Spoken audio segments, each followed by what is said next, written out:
අද මම යන්න ලෑස්ති මගේ බයික් එකේ ස්කූටර් එකේ පිටිපස්ස හා ටයර් එක දාන්න. ටයර් එක හොඳටම ගෙවිලා තියෙන්නේ. ඔයාලට මේ වීඩියෝ එකේ පේන ඇති. කට්ට ඔක්කොම ගෙවිලා තියෙන්නේ. ටයර් එක මේ මැදිලා වගේ තියෙන්නේ. ඉතින් මෙහෙම පදින එක අවදානන්නේ. ඒක නිසා අලුත් ටයර් එකක් දාන්න යන්නේ. දැන් මගේ කලින් තිබ්බේ C8 ටයර් එකක් 90i 10 මොඩල් එක. ඉතින් අද පොඩ්ඩක් වැස්ස දවසක්. වැස්ස දවසේ මං ගියා ටයර් එක දාගන්න.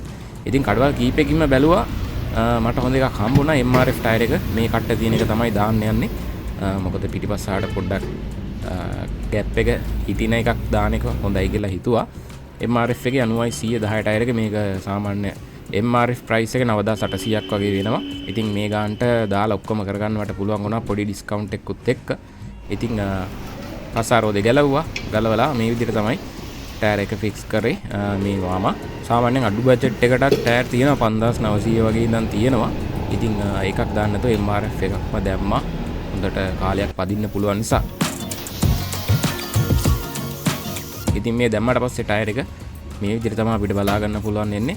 හොඳ බ්‍රෑන්ඩඩ් එකක්ම දැම්මා MRF එකේ 90i 10 සයිස් එක තමයි මේක. ඉතින් ඔයාලත් ස්කූටරේට ටයර් එකක් දානවා නම් පස්සහට ඉස්සරහින ටයර් එකේ කට්ටම දාන්න එපා.